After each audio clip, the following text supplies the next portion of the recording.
Hi, my name's Michelle, and I've been doing a few little videos on what my life's been like with an NJ tube.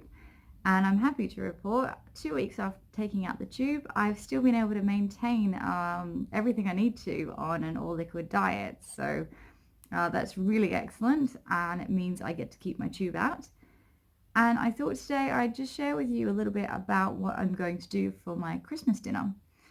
It can be quite daunting and a bit sort of anxious for people who can't eat to have like a Christmas dinner because it's such a food-centric celebration and we don't want to disappoint our families by not being able to partake.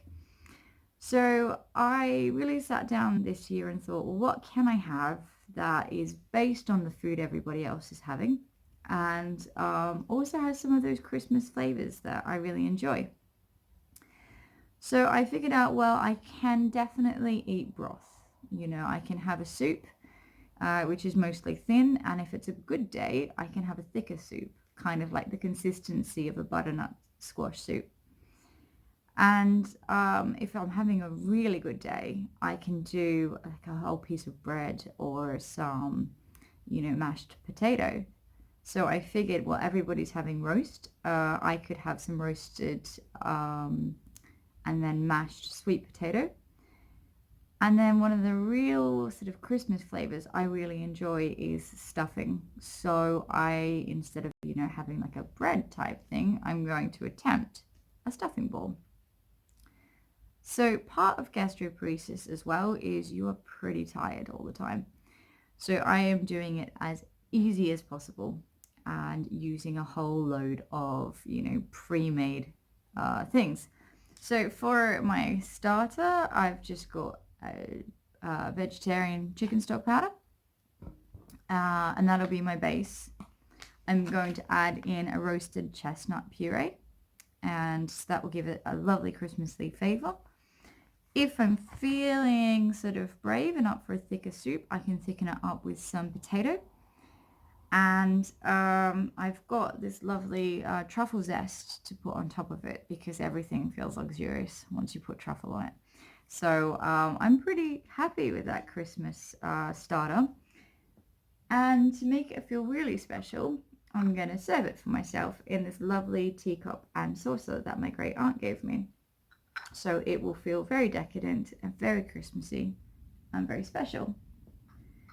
If I manage to have my main course, I've got the side plate to go with that same dish, so I can have that with my sort of roasted mashed potato, little stuffing ball on top, and I'm going to top that with just a little bit of just heated up smooth cranberry jam, so to put like a cranberry glaze on top.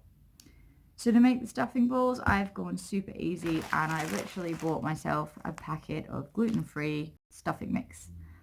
And to make it even more digestible for myself, I'm going to actually put the dry mix through my food processor and really, really whiz it up into like a fine powder, just to really process that down and do a bit of the work for my stomach for me. And when I make it, I might use a little bit less water because it's so fine, so I don't turn it into a stuffing pancake mix. But if I do turn it into a stuffing pancake mix, then I'm just going to have stuffing pancake for Christmas. And then finally dessert. So with type 1 diabetes, I don't go too sugary, and with gastroparesis, I don't go too solid. So I've got this lovely mulled wine tea. And it's just got all those beautiful Christmas spices, but none of the red wine, which unfortunately will kill my stomach. So I'm going to brew up a really strong cup of this, and I'm going to set it with some vegan gelatine, which is agar-agar powder, if I'm saying that correctly.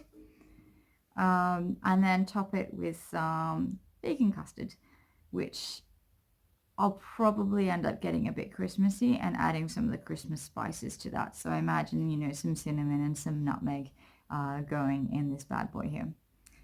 So I do have a backup plan as well. If I'm having a particularly bad stomach day, I think my main course will just stick with some stock powder and see if I can stomach any of the chestnut puree in the soup or not. And I reckon I should be able to manage the truffle zest. So that will become my main course, and I will have a lovely Christmassy type beetroot salad juice for my starter, and I'm going to serve it to myself in a wine glass if I have it.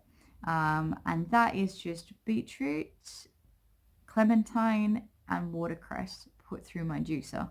And it's just all those lovely sort of flavors that you would have in a beetroot salad, but juiced.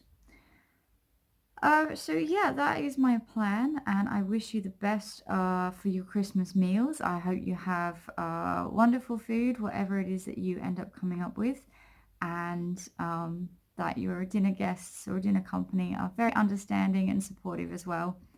If you've got anything that you'd like me to do a video on about gastroparesis and type 1, please pop a note in the comments. And as always, if you found this helpful, please give me a like and subscribe to my channel so I know to keep doing these. Have a very Merry Christmas.